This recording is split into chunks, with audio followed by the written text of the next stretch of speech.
People of the Instagrams, this is Jose Trujillo, the world's greatest living artist. I'm gonna be creating a commission here, one of my 16 by 20. I have to turn this down. There we go. It's too hot. Have my heater on. 16 by 20 oil and painting commission for you guys to watch. That way you guys can see what's going on with the je ne sais quoi. The je ne sais quoi.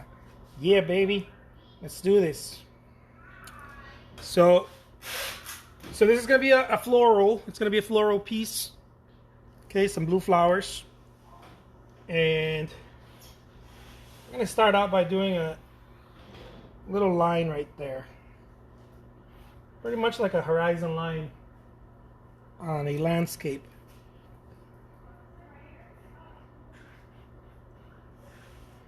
And then something like this. Check it out. Ooh la la, baby. Mucho Francois already. We're barely getting started. This is how I do my commissions, my 16 by 20 oil on canvas commissions. I have a special that I'm running. This painting normally goes for between $1,200, $1,500, depending. Some galleries I have to raise the price to $1,900. Just because that's the way it works in galleries, especially brick and mortar galleries. But I do something very ridiculous from time to time, and I offer these paintings at $250, a 16 by 20. Now I don't take everyone's commission, just because some people don't really know my work. They're not really trying to get a painting by me. They just you know, they want to get a painting for $250, but not necessarily a painting by me. What I mean by that is that they want me to paint something that it has nothing to do with the type of work that I do. And so I keep the special for people that actually want a painting by me. They like my style, in other words. They like my style, I'll be more than happy to do a painting this size for $250. Boom, just like that. Check it out, look at that.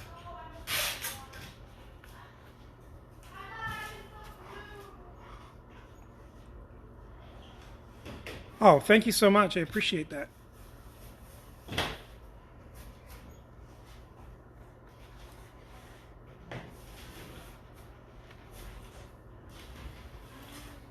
So just doing some gestures here.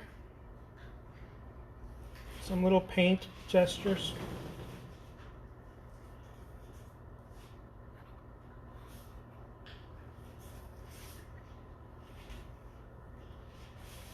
Nothing too complicated. Everything is very simple. The work that I do is very, very simple. As you can see here. I'm going to get some white, and I'm just going to put it up here. Very simple, beautiful floral piece. Just like that. Just like that.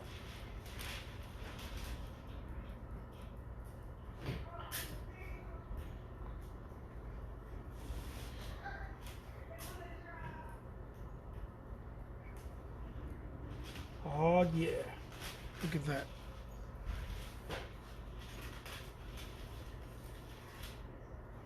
I know it's so weird, right? Just using white, not tinting it or anything. Not shading it, not tinting it, just using white. I like to start out my paintings that way, with the most simplistic way of doing it, as if I was a little child.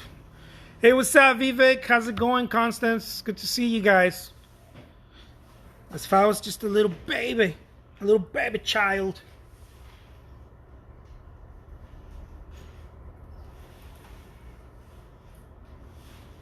And then kind of just start working my way into the color. Okay. Again, this is a commission that I'm creating.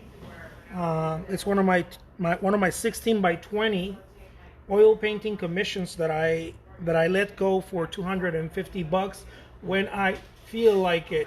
When I feel like it. Some people even get upset that I say that. Some artists are like that's wrong, blah blah blah blah blah. But to each their own. This is something that I love doing. It allows me to send my work to people that would have never even thought about owning my work. And it also, I do it for several reasons. There's several reasons for this. For those of you who follow me because you learned some of the strategies, some of the marketing strategies and tactics, one of the reasons that I do it is because it's a cash flow. It's a cash flow strategy.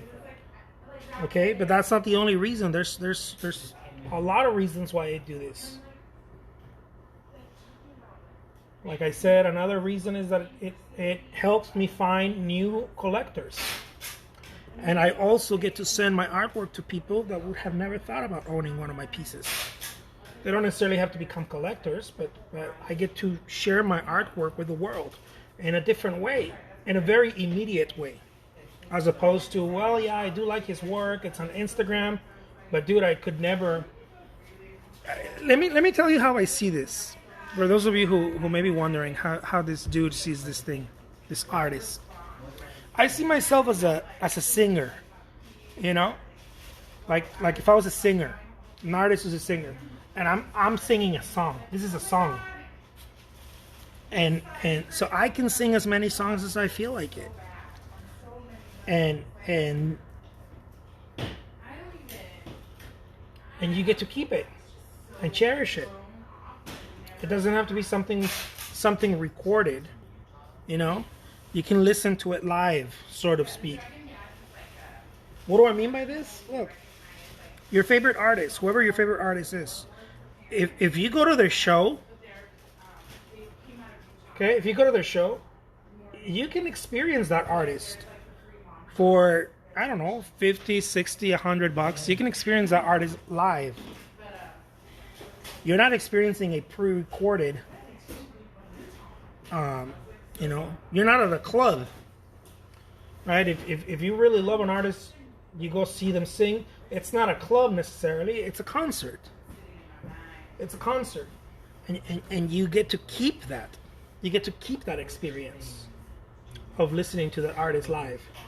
Well, in a similar way, that's how I see creating paintings that are not always more expensive, that are not always out of everyone's reach. Imagine if you could only listen to your favorite artist. The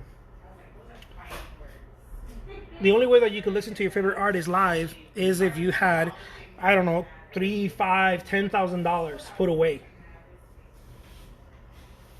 That's the only way you can listen to your favorite artist. That would suck. I remember some of my favorite concerts that I went to, it cost me no more than, $25, $30 when I was younger. But they're still no more than a couple of $100, even some of the best artists out there. I don't know, unless you're going to see Elton John or someone like that, it's still just a few $100. It's not if you really, really love the artist, it's not outside of your, reach. It's not to a ridiculous point where you can't listen to the artist live. You can only listen to the artist in a pre-recorded method, What I've noticed that a lot of artists do, and I'm talking about painters now, is that the only way that you can have their work is if you have a print of it. It's the only way you can have one of their pieces. It's to have a print. And the other way is to go to a museum, right? You go to a museum and you watch it live. It's the only other way. But museums are more far-fetched. They're harder to get to, especially if you don't live in a big city. Now you have to travel. You have to go, and it's a trip now. It's a trip to go to a museum. Probably gonna watch more Curb Your Enthusiasm. I just like rewatched my favorite episodes the other day. I may be wrong, and I know some people out there say that I'm wrong and think that I'm wrong, but I think that artists should create more work available for people than just available for people of means, or just available for people that are extremely passionate about your artwork. You know, I think a good singer doesn't just sing for people that are extremely passionate about them. They sing. Period. They sing. We're probably also gonna watch more Unsolved Mysteries. You know, and as an artist, I think it's important to just paint, create artwork. Many of us are not willing to create artwork unless we get paid really well. If we don't get paid really well, we won't create artwork. Especially artists that are starting to get income coming in. Artists that are looking to do this full time. They get to a point where they're like, no, if I don't get paid, I'm not going to do it. If I don't get paid what I want to get paid. And again, I think everybody does it their own way. It's only fair.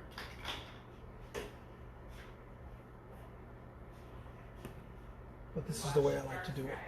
This is one of my 16 by 20 oil and painting commissions that I let go when I feel like it for $250, including shipping anywhere in the U.S.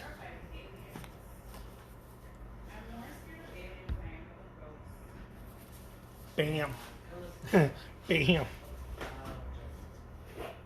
do nothing to provoke. My wife and her assistant are talking about aliens over there. Alien abductions. Hey, what was that movie we saw about aliens, Mika? Oh, that's what I was just telling you what I said. Dark Sky. Dark Sky. Huh? That's such a good movie. They did kind of piss me off when they separated, because the shaman alien guy told them not to separate. They're like, go to your room. I'll handle this with a shotgun.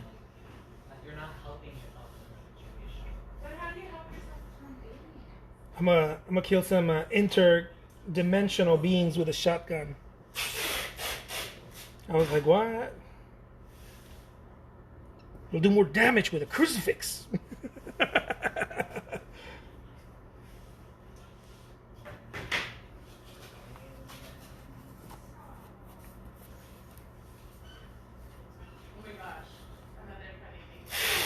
Look at this.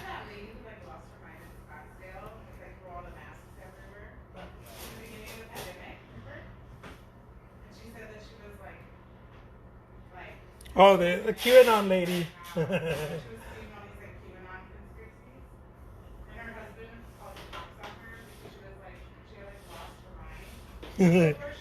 She lost her shit because she didn't want to wear a mask.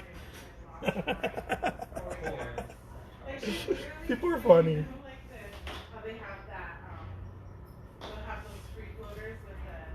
The human beings are extremely interesting. She like literally started throwing off the mask. She just over. And there was masks everywhere. And she was like screaming at the Target people. Look at this painting. Mucho bueno already. And her husband had the cops come. And she's like, I'm wiretapping. And the White House is hearing me right now. People who like think the government is like watching them, it's really funny. Well, then I felt bad for her, but she was like, came out on the news yesterday. It lives in Arizona, so she came out like the local news that she like saw, she had like a mental breakdown, and she was like, I didn't Yeah. know QAnon and Mental health is a real thing, guys. Yeah, it's no joke. everything. Like she like it was intense.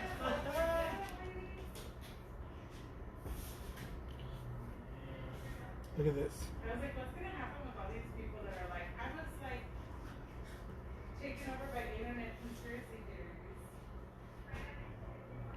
Dude, the internet is a very wacky place. What are you listening to us over here? I thought you were making a live. Yeah, I'm making a live while I'm listening to you guys. While listening to the DJ over here? Yeah. That lady lost her shit, huh? Yeah, she did. And then she thought that the government was listening to her, no? Her name was QAnon Karen. QAnon Karen. People suck, man. Poor lady.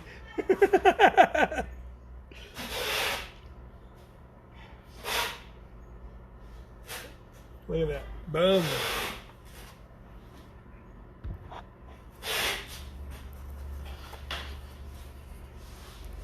Yeah, dude. People are like, they're like, I'm gonna go to YouTube and get educated. It's so bizarre. It's so freaking bizarre. I remember that if you wanted to find out a fact, you had to go to an encyclopedia. And or a library. And or a library, yeah, to go get some articles, right? Go look at some articles. And it was like, it was a job, man, to get a fact about something. You know, I was like, here, hold on, I gotta go check this thing out. And then the encyclopedia had to be recent, right? It couldn't be like an encyclopedia from the 70s. It had to be recent. I'm gonna get some Britannica knowledge right now. That's what I'm gonna do. Every time you wanted to put someone in their place, I was like, I'm gonna get some Britannica knowledge right now. I'm gonna do my research. How people say that today. I'm gonna do my research. It always scares me. I know I say this quite a bit, but it always scares me when people say, I'm gonna do my research. Because I'm like, dude, there's no way that YouTube or TikTok or Facebook is a place for that thing called research.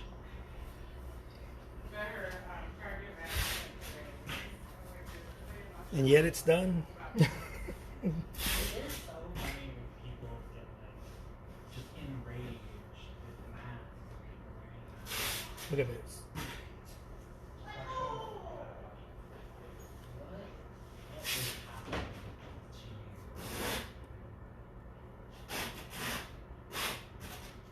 happening to you? But then again, you know, like, I used to be a musician, and the way that I remember learning how to play the guitar was with a little 4-track or a cassette player, and you just rewind it. You just kept rewinding it if you wanted to learn a song or a lick or something, you know, and you rewind it a few hundred times before you started learning the song. And it was so bizarre to me some years ago that I met people that were like, dude, I learned how to play guitar on YouTube. I was like, really? I'm like, yeah, I guess that makes sense, yeah. So I guess there's some stuff you can learn, you know.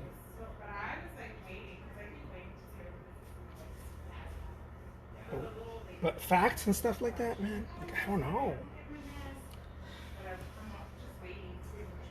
I don't know if online is anywhere online. Who knows? Maybe there is.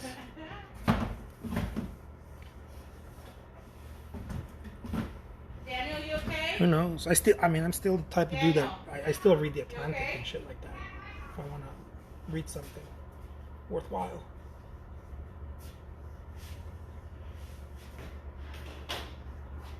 Like that.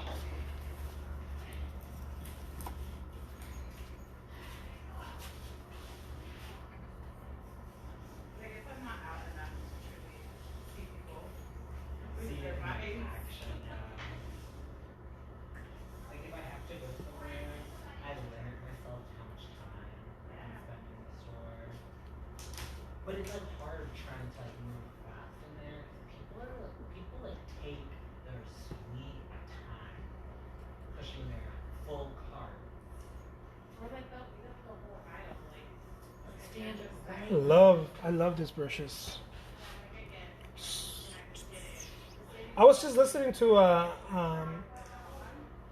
one of the artists that I really admire. She said that one of her tricks is to use the biggest possible brush that you can get away with. I was like, that is so true. She was saying that in one of her videos.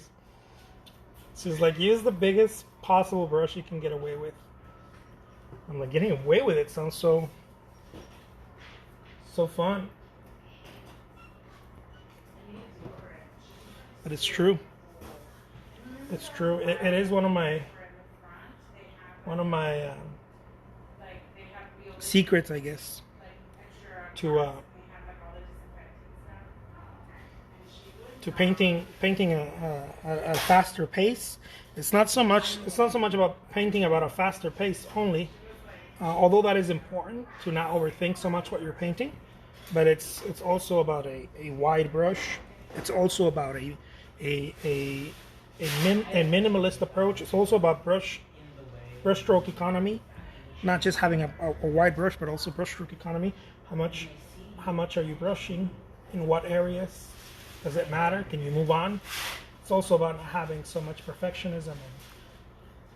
And, it's a whole stew. It's a whole stew.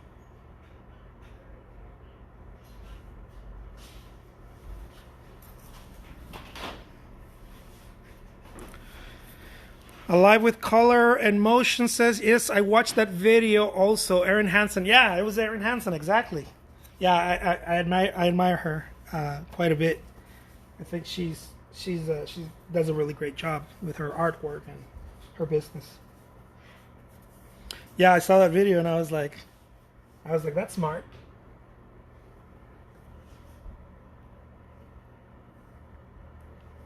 Yeah, it is very, very important to find the right tools for the job. What are the right tools for you, you know?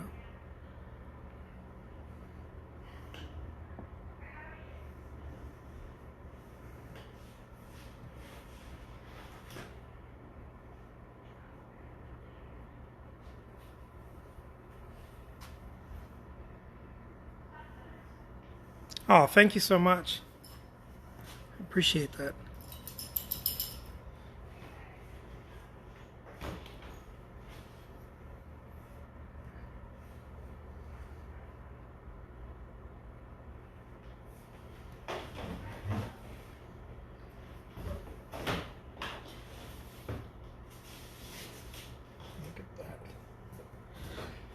Yeah, there's quite a bit of artists that are, a good handful of artists that I really like what they're doing in both their artwork and their careers. I like to look at both, not just the artwork, because a lot of artists out there create very good art, but not everybody has the business side of it, and there's a handful of artists that I really, really admire. One of them being Erin Hansen, of course. A local one here, a personal friend of mine, William Hawkins, here in Arizona. He does a really great job too. Another artist that I happen to I've seen his trajectory too. I own a couple of his pieces too. It's Kyle Buckland. He's a really good artist, a Virginia artist. He also has he's got the right work ethic and the right business savvy for his career.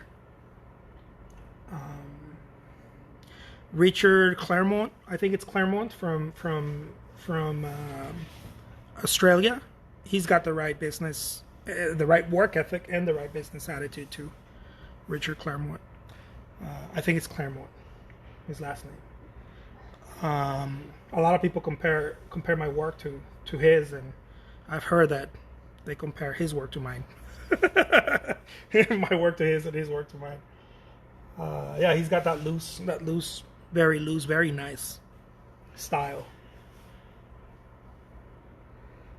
And who else? Mark Tennant from New York. I really love what he does too. Mark Tennant is one of the few also artists that, although he's represented by some fairly large, strong galleries, and so, or he's been. I don't know if that's the case. I don't know if only one gallery is representing him right now or several, but I know that he's got the right business savvy too.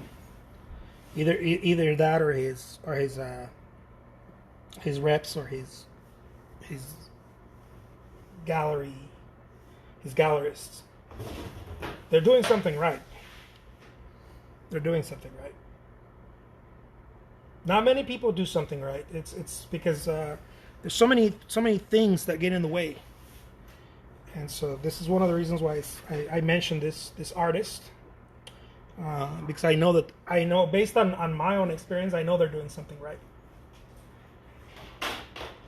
Not just one thing, but they're doing plenty right, to better phrase that. Because it's a mixture. It's a cake mix.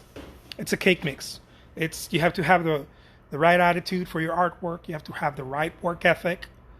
You have to be prolific. You can't just be like really good and create a handful of pieces. This is not Vermeer's world anymore.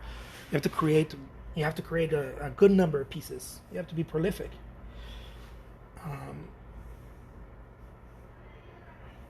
And I'm talking about artists who are not like big names, right? I'm talking about like not larger than life artists. These are artists like pretty much like myself, that we're kicking and screaming and doing our thing. I'm not talking about the Cause or the George Condos or the Kehinde Wileys. Those are playing by different rules. All those artists out there are playing by different rules. Those the bigger names. Broston says Mark Tennant is awesome. Yeah, he is. Yeah, he is. I have a goal of buying a couple of his pieces, hopefully by next year, the beginning of next year. I have my eye on two of his larger pieces. I really admire his work. I like buying work too, so from time to time, if something really pulls me.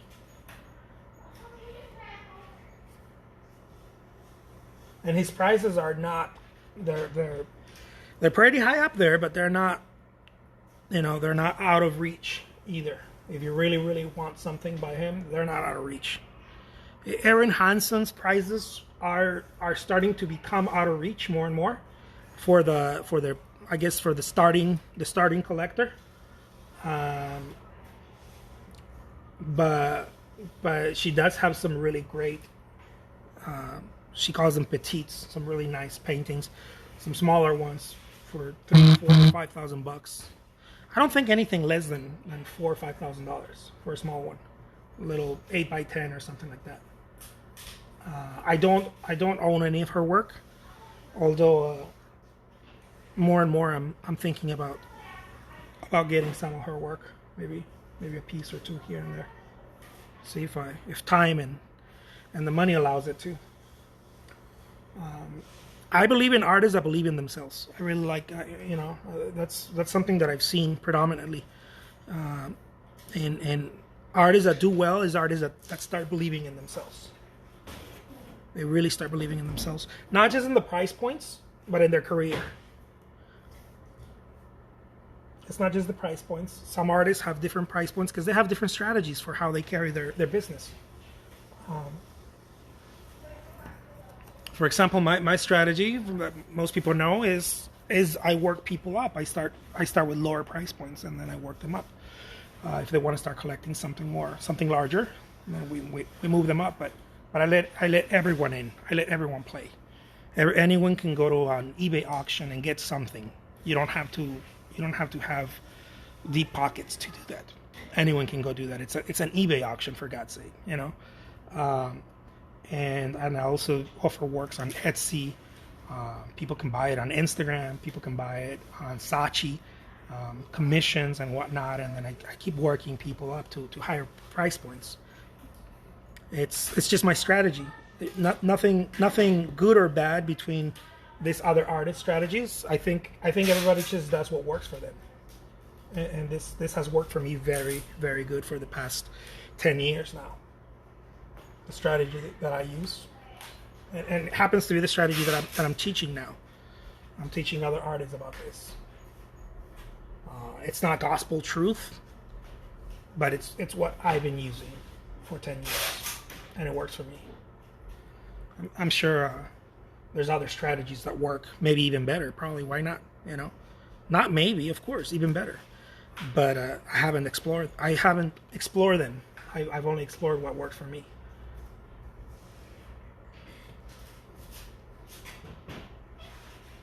Look at that. Let's see. Broston says I was gonna buy Mark Tennant, but I went with other artists. Yeah, there's plenty of artists that are really, really good. Do you know Lisa Me's wonderful work? I don't know Lisa Me. Haven't seen it. Maybe I have seen it, but I don't recall the name. I probably have seen it.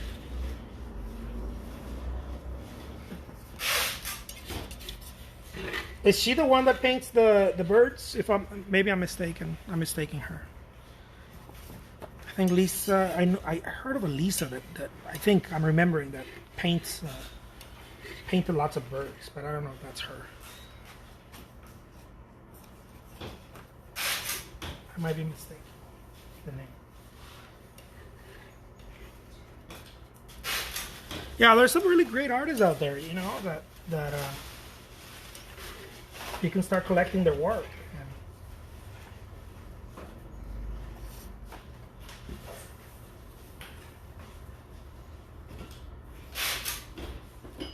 So I look for two things. I look for artists who are really good.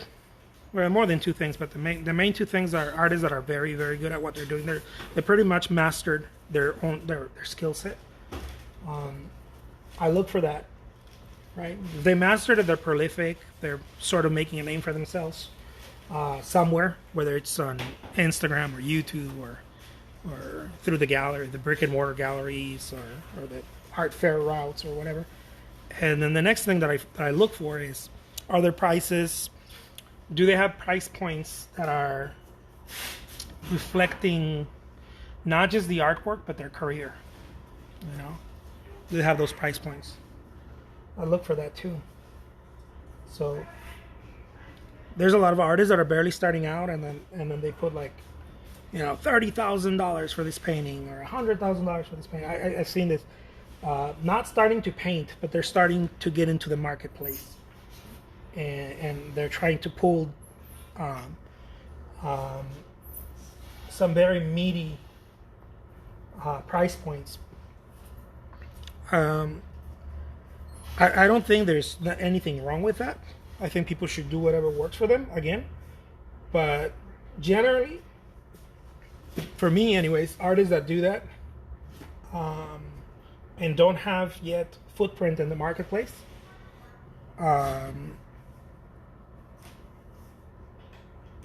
maybe dabbling in the marketplace and may not be here to stay. Now they may be artists and they're going to be artists till the day they die, but they may be dabbling in the marketplace. I like to see artists progress. They started selling something for a couple of $1,000, and then 2-3 years later, it's $3,000, $4,000, $5,000, and it starts progressing as their career goes by. It starts progressing, and I also like to see that the work, that people want the work, not just that they're putting price points on it, but that people actually want the work. That's very important to see, for me anyways. Is there a demand? Is there a demand for the work, or are those just prices they're putting on there? What I mean by that is, are they selling it? Are they putting those prices, but they're also selling it, or are they just putting those prices and hope to sell it and maybe sell 1 or 2 a year? So is there a demand for it? If there is a demand for it, the artist has proven to the marketplace that they're here to stay. That's what I think. And so those are the artists I like to pay attention to. Is there a demand for it? Or are they just, imagining in their own minds that they should get paid X amount just because of their pretty faces or whatever?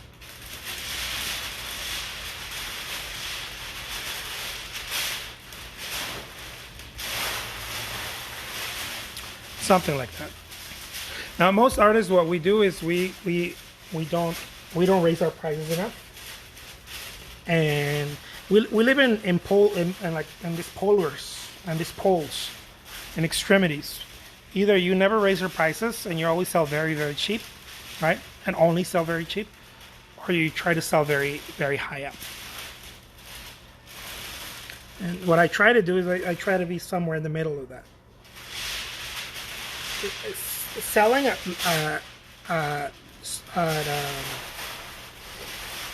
more affordable prices, we're going to call it that, helps me find new collectors. But also, I can't just sell it. I can't just do eBay, right? I have to do other stuff. I can't just auction my work on eBay. I can't just sell painting commissions for $250. I have to also offer the $20,000, $30,000 painting. I have to offer that too. I have to have different price points. If I don't,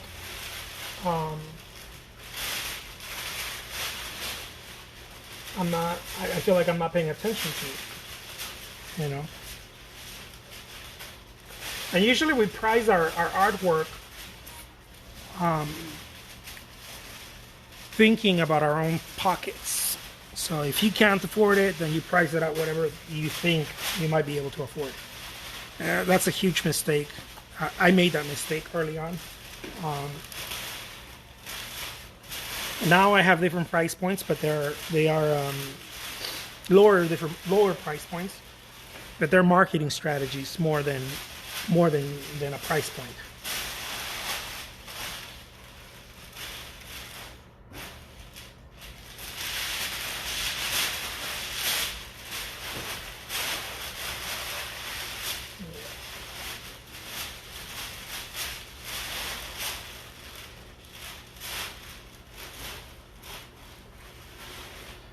Let's see.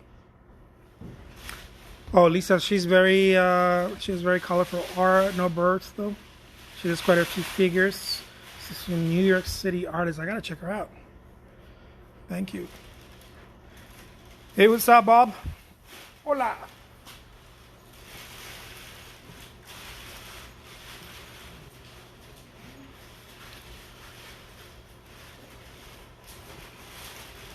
All right, my friends. So I think I'm just about done with this painting. I hope you guys enjoyed this little jam session, and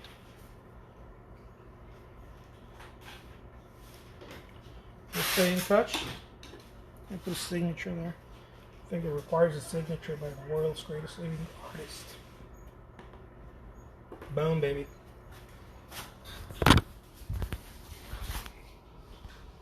Hello, hello. There we go. All right, my friends. Take care. I will talk to you guys later. Stay well. Peace out. Hey, wear that mask. Adios.